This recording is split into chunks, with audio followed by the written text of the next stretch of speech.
Hello, gentlemen. Jeff Sanchez, children's rights advocate here again. This comes from a brilliant sociologist named Vilar, who females tried to kill back in the 70s. Children as hostages. Children are endearing, which in itself is no reason for producing them. The creation of a child is in effect the creation of an adult man or woman. Most adult men live in a state of constant permanent hell, and the happiness of most women is not only primitive, but attained mostly at other people's expense. So there is no reason for no justification for reproducing them. It would be a mistake to maintain that only women are interested in having children. Men want them too. Children are one of the many 2 or 3 excuses by which they justify their subjugation to women. Women, on the other hand, need children to justify their laziness, stupidity, and lack of responsibility. Both sexes exploit children, therefore, for their own ends. Although the whole world is full of half-starved orphans, every couple produces their own brood. Man must have a reason to be enslaved when later on his sexual powers have declined, and this reason must also explain his enslavement to a particular woman. This is simple. She is, after all, the mother of his children. Since woman is the excuse for his subjugation, he can have only one at a time. In every industrial society, man is monogamist, i.e., more than one woman would make him insecure and lead him to question his own identity and throw him back into the state of freedom he is constantly trying to escape. Questions such as this do not interest women, as she does not think abstractly. The problem external anxieties do not touch her. She has no need for a deity to give her meaning to life. All she needs is an excuse for one particular man to work for her long after he ceases to want to go to bed with her. This excuse is provided by bearing his children. If men outnumbered women 3 to 1, a woman would not hesitate to have a child by each of them, of the 3 men, and let each of them work for his own child. That is, for her. Let's be clear.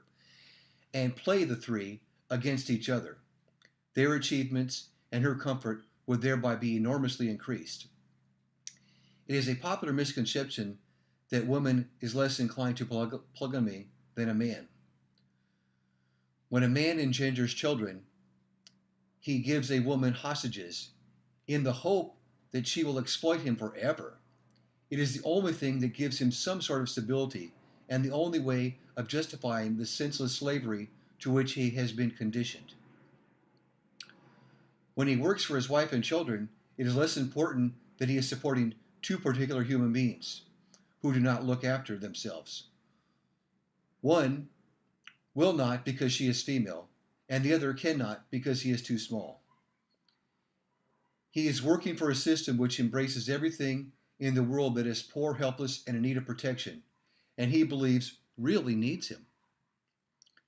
Thanks to wife and children, man has acquired an excuse, an artificial justification for his wretched existence, for his subjugation. He calls this a brutally created system, this holy unit, his family.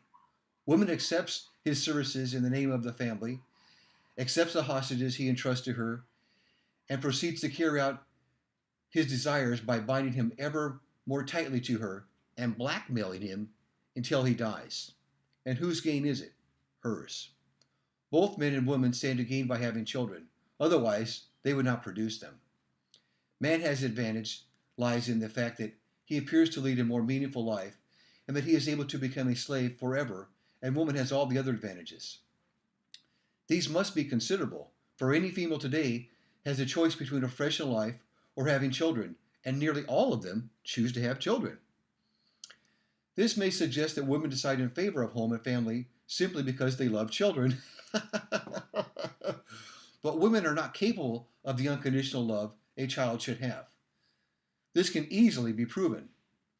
Women only care for their own children, never those of others. A woman will accept a child who is not her flesh and blood only when she is physically incapable of having her own. And this is only after everything has been tried. including artificial insemination by an unknown donor. Although orphanages throughout the world are full of appealing, needy children, and altogether the newspapers and TV report daily on the number of little African, Indian, or South Americans who are starving to death, a woman would rather give a stray dog or cat a home than a deserted child. Yet she pretends to love children. Please give me a break. Take care.